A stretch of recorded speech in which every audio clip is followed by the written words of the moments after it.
Welcome back to the Dog Bowl Food Truck. I know it's been a while since I've offered some leftovers, but I just haven't had any. Unfortunately, the reason I have leftovers today is because we have a very niche uh, dish, whatever you want to call it. Basically, it's Krunk's spinach puffs, but I tried to make, them not just spinach puffs, so it's like. Basically, it's a margarita pizza turnover, okay? Just try it. Anyway, where we last left off, we had just gotten to the third level of the ghost zone in this weird alternative dreamlike hodgepodge of Echo. And we had gotten to a potentially hanging dead body of John Begay. And on approaching it, Chase fell into some sort of trance and got knocked out, just something. And we heard two voices fighting, which it quickly became apparent that those two voices that were fighting were both John and James. However, as they were arguing, James, which is Carl's ancestor, began to reference it. Like, my reputation is a game to it. So there's something else. There's something on top of the ghosts. The ghosts themselves are being forced to play a game with rules that have been set out by a different entity that's above them in terms of like power. So this has quickly become very strange, to say the least.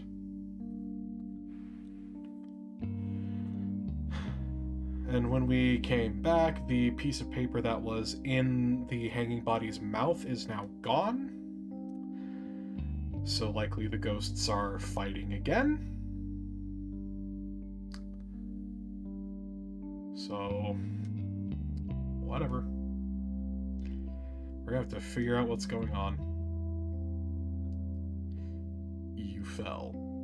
No, the fox. What happened to the letter? He ate it. What? How? It just sort of gobbled it up. Carl's free hand gestures at its mouth. God. I lean my forehead against the ram's cheek as I close my eyes. So, are we not supposed to read it?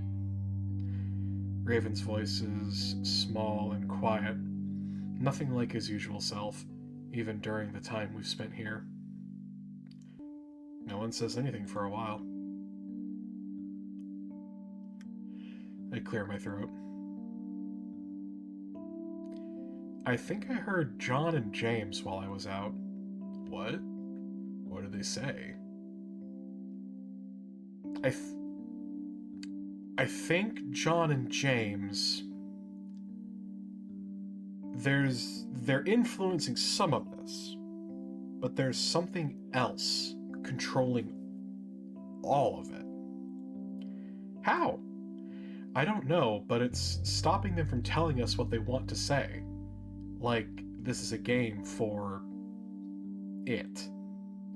I feel Carl shake his head against my head. So, what are we supposed to do? I just figure out the game, I guess. They said something about having to see the truth, but I'm not exactly sure what that is. But the fox just ate our clue. That might have been one of them. James or John, I don't know. Do we just find another one then?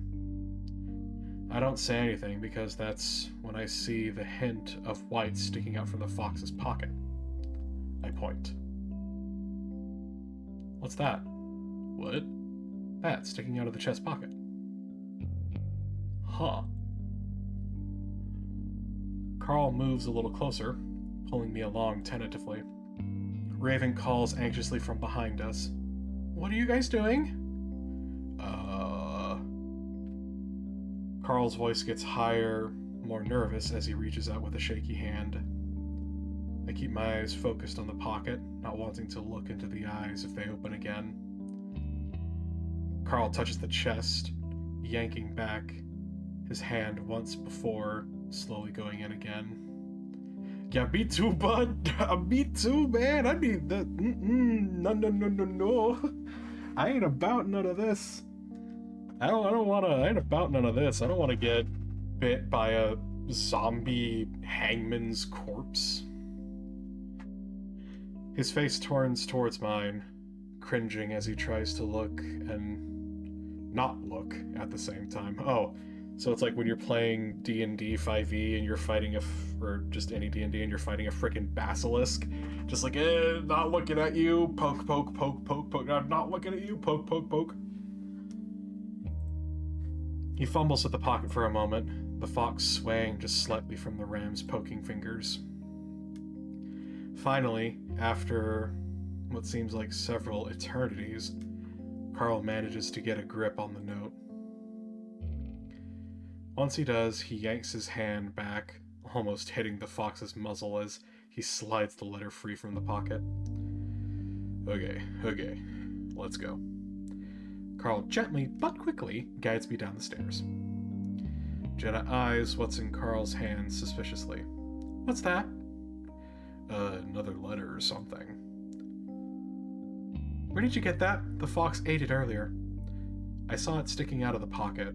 I guess there was another one. Jenna goes quiet and her expression darkens.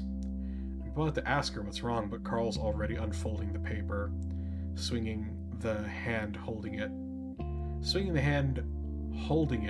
to try and make it unfold. I help him with my own free hand and hold the letter between us.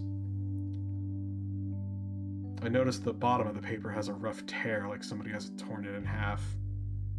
Jenna and Raven move in closer opposite us. Please let this be the one that gets us back. It doesn't look like a letter. In fact, it looks like a newspaper clipping. Well, a photocopied one anyway. Carl, I think this came from your mom's collection of artifacts. I remember some pages were ripped out of the scrapbook. Really? Yeah, I thought it was you taking them. Nope. I wonder how long ago this nightmare actually started. It seems that it had been setting itself up for days before we fell into this place. Gee, you fucking think, Chase? You fucking think, bruv? Once again, the level of foreshadowing. The lake. Casa Demonio. Fucking the house. The flashback sequence where Carl got, beat up a little bit. And Chase had, the dream where he goes to Carl's house and it's bathed in red. Carl's sleepwalking. The games that Carl and Chase were playing. The angel and the demon fighting each other. This was all very well set up. And it's just been... we've passed the setup phase, and we're into the context phase, where things are starting to make sense. Well, guess I'll give it a read. Hopefully this is the one. I start with the big, bold title. Echo researcher uncovers town's serial killer past. Most might know Trisha Hendricks as CEO of Hen's Ice Cream, but Echo locals know her to be an avid history buff as well. I just love how it connects all of us, how it shows that everything has happened for a reason. But even she didn't realize what her research would uncover. According to Hendricks, the town's founder, James, had an affair with another man, and both may have been hiding a dark secret. You never know what you'll find out, but to think that James had a homosexual relationship and with an alleged serial killer, well, it's really something. According to Hendricks' research, James may have been in a romantic relationship with a native fox by the name of John Begay. Town records indicate that Begay was accused of committing multiple child murders. Hendricks says the crimes were sexual in nature. I reach the bottom of the page where the rough tear begins. Clearly there's more to the article, but... Uh-oh! Uh-oh! Jenna! I look up just in time to see a flash of steel before Carl jumps back, pulling me along with him. The knife comes within inches of Carl's face before piercing into the newspaper clipping we were holding with a smack. What the hell? Jenna! I'm about to ask what she's doing because I think she's attacking the newspaper for some reason. But her intentions become clear as she moves towards us with the knife, eyes set on Carl. Jenna, stop! Raven bounces up and down, his hands pulling on at his ears. Carl moves back as fast as he can while I limp along. Jenna, what are you doing? Jenna lunges at us, the knife arcing down from above again. This time she's too close, and Carl pushes me to the side as he jumps back. I go down on my butt on the rocky ground. Putrid lying beast! Where's my letter? I don't know. What did I do? Carl's stuttering, stumbling, eyes wide with terror. I don't even know if he's going to defend himself when Jenna gets to him. With a muffled scream, I push myself onto my feet and hobble after them, each step sending electric lances of pain to the back of my brain. I don't have time to dwell on it, though, because that's when Jenna reaches Carl. She grabs one of his horns and yanks him close, Carl swinging his fists wildly in her direction. It's a valiant effort, but Carl is not a fighter, and aside from letting out a few grunts, Jenna isn't affected. She raises the knife just as I reach them. No, stop!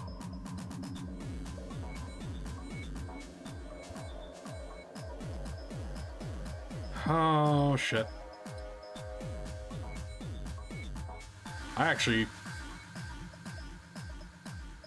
Shit, I don't know. Somebody's about to fucking die.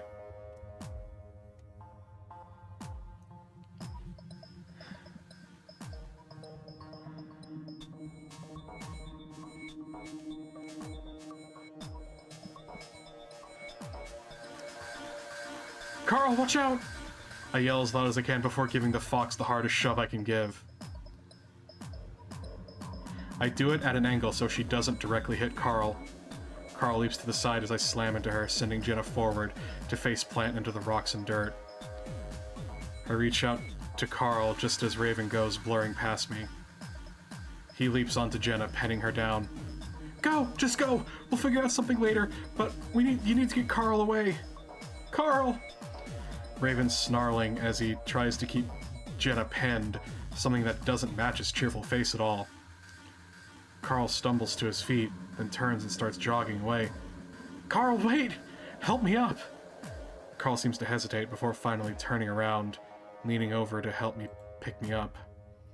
And with that, we limp away, toward the road. I think we're heading toward the mansion again, but Carl turns us towards the road to the town instead. The growls and snarls get fainter behind us as I start to worry about what's going to happen to Raven. Hopefully Jenna just stops once Carl is out of sight. He seems to be the only thing that she's interested in right now. Carl breathes raggedly in my ear, over the sound of his stumbling clops and my dragging shuffles. Carl, you want to go back to your house instead? Carl doesn't respond, and I look over him to see him looking straight ahead, eyes fixed on nothing. Carl? He gives his head a little shake, so I go back to staring at my own feet. My ankle is numb at this point, which I guess is better than the lancing pain I had earlier. We're further down the road now, to the point where I can't hear Jenna or Raven anymore. Going this way might have been a good idea, since Jenna will probably end up going back to the mansion. Does she just need time to cool down? And where are we supposed to go now? I'm starting to realize that what just happened is going to affect everything. How are we even going to even be near each other now? Jenna just tried to kill Carl. Jenna. Or John. I feel a sudden burst of anger towards him. A fucking serial killer possessing her, forcing her to do this shit. Carl's breathing is getting more ragged. I look over at him again, and I'm not really surprised to see the tracks of tears down his face. Carl, do you need to sit down a second? Take a rest? A few seconds later, Carl stops abruptly next to a small boulder. I allow myself to be sat down on it. Yeah, okay, so I thought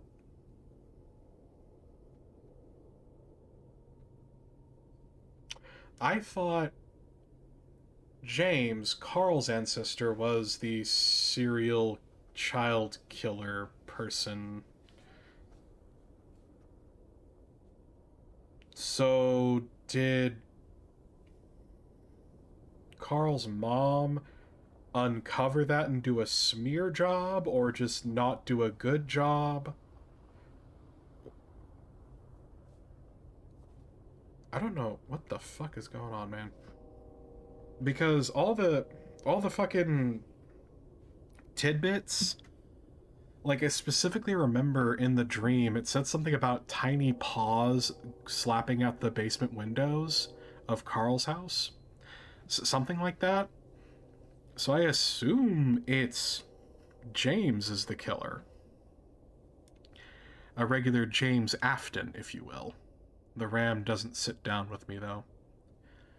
Instead, he starts pacing back and forth in front of me, occasionally wiping his face with his arm. Carl. Carl, sit down. I don't know what to do, Chase. Neither do I. Just sit down for a second. No, I don't know if we'll ever get out of here. Carl sobs, then goes into a coughing fit. No, come on. We're doing good. We're at least getting somewhere. Where? This could go on forever. You don't know. I look up at the ram, trying to think of something comforting to say. Chase, I can't do this. I need a second. Carl turns and starts walking further down the road. Carl? Carl, wait, we shouldn't split up. Hang on. I stand unsteadily, leaning over to rest a hand on the rock as I watch Carl continue his trek down the road toward the town. Just wait. I need a moment. I'll be back. Carl! I feel myself start to panic as I stumble after him. I realize that not only am I afraid for Carl, for what might happen to him if he runs off into his fake world, but I'm also afraid of being alone here without Carl. I hobble after him, but I realize immediately that I'm not going to catch up. I watch him get further and further away down the middle of the road. I wheeze, clutching my chest as I try to keep up, the sides of my vision starting to turn white. I'm not sure what it is, panic, my breathlessness, or the world itself, but the whiteness seems to pulse in with the faint sobs of the ram in front of me. Slowly the white takes over and I'm in a fog.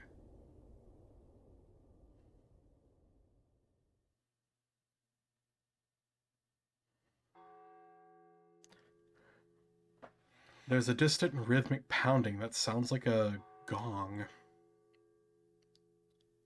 Where have I heard it before? I feel a twinge of worry in my chest that I'm going to be late for my next class. Oh yeah, school.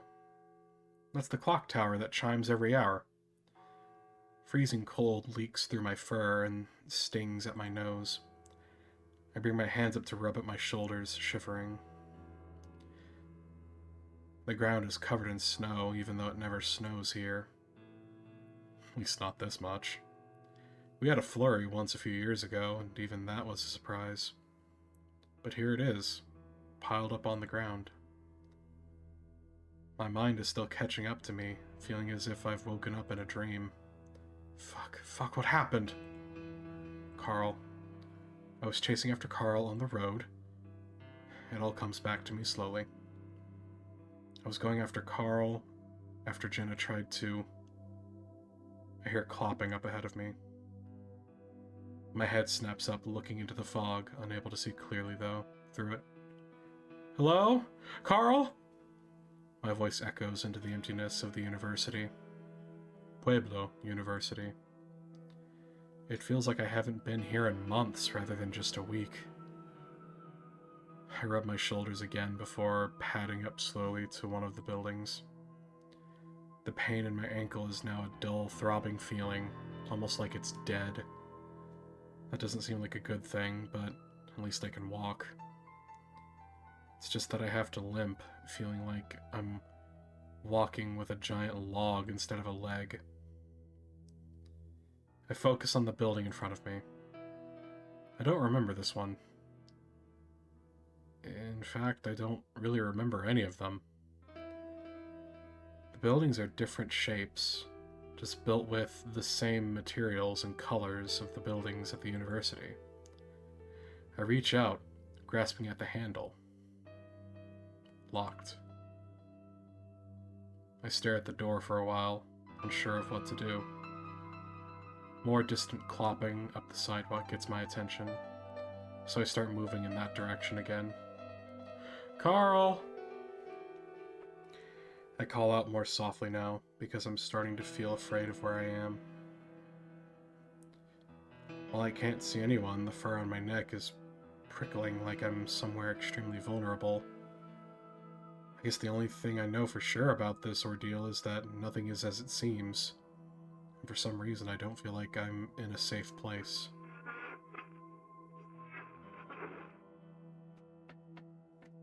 You were never there for me, you know? I jump. Carl? The only response is silence. At least it sounded like Carl. Kind of. It was crackly and muffled, like it was coming through a phone. I start to jog up the sidewalk and I notice that I'm stepping through the snow, like it's not really there either. We're not gonna hurt ya. The voice comes right over my shoulder and I cringe and let out a yelp, stumbling in my run to turn around and face whatever whispered into my ear. Isn't that what Jeremy and like Beavis and Butthead said to Carl when they were trying to steal his water balloons? I turn around and I stare at nothing. It had that same crackly mechanical sound to it. My fur is now standing up all over my body and I rub at my shoulders again, hugging my chest. A soft sound, maybe a footstep behind me, makes me whirl around in the other direction to find more emptiness. I stifle and whine and start trotting up the sidewalk again. This place is different. Something about this place is dangerous. It's unlike the mansion or the cabin or even being next to the hanging guy. Something could hurt me here. I don't know how I know, but I know it. Carl? My voice is getting more desperate. I've never felt more alone. Right now, more than anything, I just want to find Carl. You want me to be there for you? I jump but keep jogging, basically hopping with the way my leg isn't working at all. That's funny. The sidewalk starts to curve and I come up on the school's pond. I whisper to myself, "Fuck, where are you?" As I keep walking, the ground no longer feels smooth. Instead, I feel little pointed bits of rock sticking into my feet pads, even though there's smooth pavement when I look down at the ground. I pass a little stone bench, one that Carl liked to sit on back when he was at school with me at that first semester. I just can't, man. I wish I could, but every stupid fucking thing I say is stupid. Trust me, man, it's not. I lift my hands up to my throat, shocked because I definitely didn't say that. My voice is coming through like the others, muffled, distant, from the direction of the bench. You don't understand. It's like I can't stop going over what I say to people, that I just worry about it for days after. Oh no.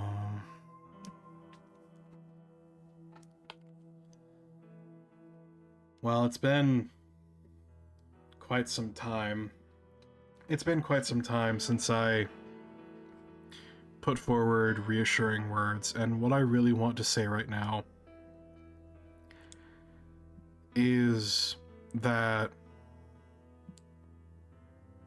when you get like this, when you think, oh man, I should have said this, when you are just stuck having the idea of, that was so stupid, why did I say that? That was terrible. The best thing you can do for yourself is say, yeah, I should have said that. I wonder what I'm going to have for lunch tomorrow. And that sounds ridiculous, that sounds kind of stupid. But basically, your willpower, the part of your brain that is about like making decisions and like choices and whatnot, it's like a muscle. You've got to train it. So if you train yourself to make better little decisions, eventually you'll be better at making better bigger decisions. And it's similar with sort of teaching yourself not to dwell. You need to teach yourself that, yeah, that was not an ideal conversation. That conversation did not go the way I wanted it to. I said something stupid. And to just say, yeah, that's right, and then move on. Because what that does is it teaches your brain to not dwell as hard. And then the other thing about it is that a lot of the times, it really is just you. And I don't mean you're the only person that feels that. I mean, a lot of the time, I had this feeling for a long time, and a lot of people might not remember this, but when I first joined a few Discord servers, I was terrified to talk because I'm scared of people. That I'm working on, but I'm still pretty scared of people. And so I was afraid to talk. So what I did instead was I would not respond directly, but I would use the emote react option that Discord has to give small one-word responses. So like somebody would say something funny, so instead of me reacting with a laugh or whatever, I would emote react the word heck with the asterisk instead of the E, because we don't hecking swear. Or if somebody would say something funny or something that was directed at me, I would type out and through the reacts UNO and then a spinny set of arrows, so Uno reverse. And I was, again, it was just because I was afraid to talk to people, because I was afraid to say the wrong thing, to say something and have people not like me, or just take away that I was an asshole, or this or that, or just not understand what I meant by it. And that's a real fear. That's truly a genuine, real fear that people have. It's everyone has it at some point or another, and a lot of people go their entire lives dealing with that. The trick to remember about it is that here's the thing. I'm a shut-in, right? I'm a shut-in. I don't go out, I don't talk to people, I just stay in my room and do absolutely nothing on my days off. Partly because I work overnights, so that means my waking hours are like past 8 p.m. to 8 a.m. basically. So on my days off, I don't really do anything because everywhere I could go and do is closed. So I, being a shut-in, still interact with about 20 some odd people every day. Now think about somebody who has a job, who has to go to college, who has to this, that. They think about how many faces you see in a day. Here's a question. You talked with your friend last month. What did you talk about? Right? You don't remember, do you? Like, this day, exactly 30 days ago to the dot. What were you talking about? You don't remember. You need to take the fact that you don't remember and let that comfort you and apply that knowledge that you don't remember to this sensation. It's like I did some embarrassing stuff when I was a kid. You know what? Here, I'm gonna admit this. I'm gonna openly fucking admit this for anybody who feels underconfident, feels bad about themselves. And, you know, when I was a kid, I was a child, I was like 4, maybe, no, I was like 5-ish. So I was a little kid, you know, barely in kindergarten. I peed in the fishbowl.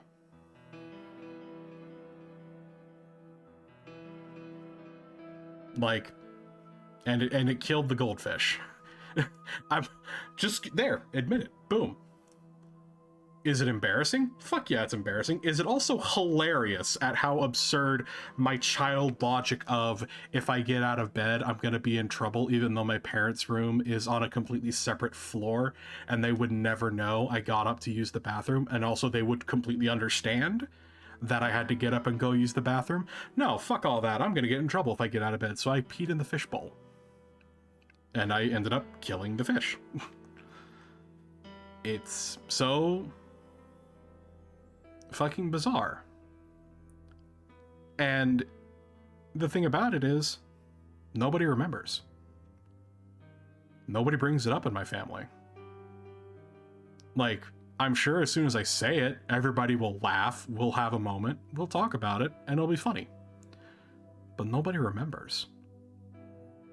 And that's how you have to approach this mindset of, oh god, I fucked up in that conversation, oh god, nobody remembers. And let that be a comfort to you. Let that be a comfort. Because that just means there's other stuff about you that's worth remembering. That's more important than you saying something stupid. Like, that's really it. You misgendered your friend on accident and accidentally dead named them. It happens. It happens. So long as you genuinely apologize and move forward, it's fine. Don't sit there and worry that your friend and all the other people in the Discord call think you're just a piece of shit for what you did. No, it was an accident. They've got other stuff to worry about, especially, you know, since at time of recording, the United States is basically threatening to declare war on Greenland and the EU. Not in so many words, but that will be the end result. So there's more stuff, there's bigger parts to life to worry about than the fact that at one point you had a slip of the tongue, or you were a dumb kid who was not making good decisions. So rest easy tonight, and when those thoughts come into your head, acknowledge them, accept them, and then move on. Think about something else. Don't try to bury it, don't try to choke it and strangle it out, but just decide, you know what? That is a thought that I'm having, and I see why I'm having it, but I would like to think about something else. So let's think about what I want on my taco. Let's think about, I would... Sorry, the piano got a little crazy there. But think about, you know, if you wanted to make a new character, what color would their eyes be and what colors would their claws be? Just think about some random shit, and you'll find that it's not that hard. Anyway, as we close off on this one, I rambled way too much on this, so I'm gonna have to call the video here, but I want to thank everybody for watching again. Thank you for spending time with me, but especially I'd especially like to thank Chandelure. You've been in my comments, I've noticed you, and I really appreciate the positive feedback you've given me, and I really appreciate you interacting and reaching out. I also want to thank Allosaurus Prime again. I drew, you know, he's the guy whose icon I drew, and I very much appreciate you talking to me about my videos, dude, and doing all this stuff that you have been doing, watching my videos. It means the world to me to know that there's a few people who have decided, you know what, not only to take time out of their day to watch my videos, but actively get excited and be like, yeah, Coco's new episode is coming out. And that just means the world to me. To know that I can have a positive impact on people's lives. To know that I have reached out, and even if it's for 30, 40 minutes at a time, I have made your day better. So thank you so much for listening. I love you all. Have a good night, guys.